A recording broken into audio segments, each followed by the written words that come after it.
All right, in today's reference notes, we're going to start solving equations, and most of it is going to be done in the month of October, and we have a theme where we're going to use Super Mario Brothers.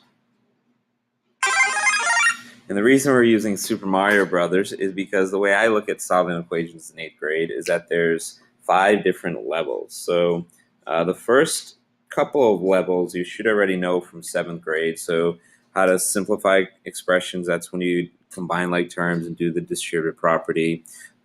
Solving multi-step equations, that's still 7th grade. And then solving multi-step equations with variables on both sides, that's a little bit new in 8th grade. And then we'll take a quiz and then solve multi-step equations with variables on both sides with fractions and decimals. That is definitely brand new to 8th grade. And then we'll also do one solution, no solution, infinite solutions, which is also new. And when you finish, you'll feel really great about yourself. Okay, so the steps for solving multi-step equations is pretty much like this. So the first thing you always have to do is look on both sides of the equation and remove any parentheses and combine like terms on each side. And if possible, you're going to have to, so remove any parentheses and combine like terms on each side of the equation if possible. So the thing that's different, that definitely is going to change, is that you're no longer going to be able to, in 8th grade, I'm going to try to get you away from doing plus and negative, so that's going to kind of come to an end. All right, so the other thing that's super new in 8th grade is dealing with fractions on when you have to clear fractions. So that will be challenging, but you'll feel pretty good when you're able to do that. And then grouping like terms on each side of the equal sign. Again, that is pretty similar. You always get rid of the smaller term. And then if we go on, let's just actually turn the page here and talk a little bit more about what I mean by the big change to 8th grade. So instead of changing all your subtractions to plus and negative, you have to learn to see the subtraction signs as negatives. See the subtraction sign as subtraction and negative at the same time.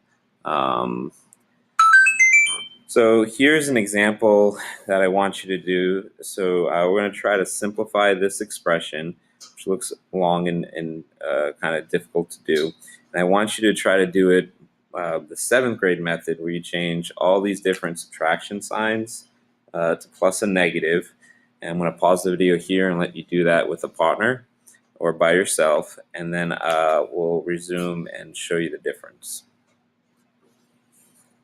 All right, so the first thing you probably did, which will again not be allowed going forward, or it will be strongly encouraged not to do, is you probably changed all those subtractions to plus and negative.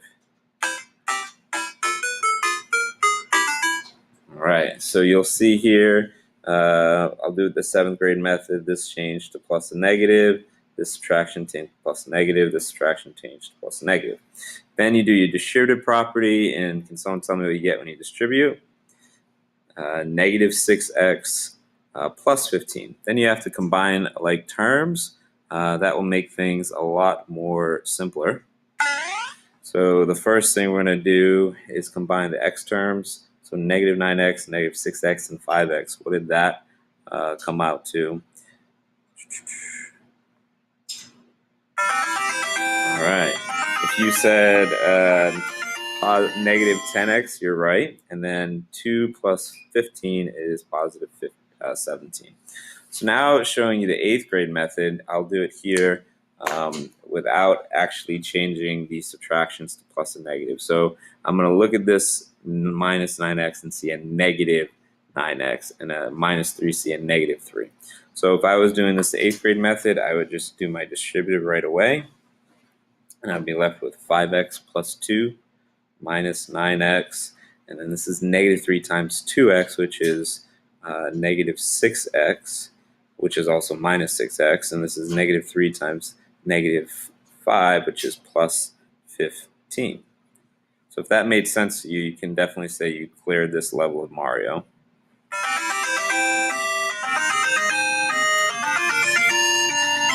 Sorry, that's a very long sound effect there. So now when I combine like terms, I'm just going to circle, but I'm going to include my positives, my pluses and minuses, but also look at them as positive and negative. So I combine this 5x and this negative 9x and this negative 6x, just like before, and get negative 10x, and this 2 plus 15 is plus 17. So we'll definitely get into this more as we go on. Hope you enjoyed this video brought to you by Super Mario Brothers and Mr. Patel.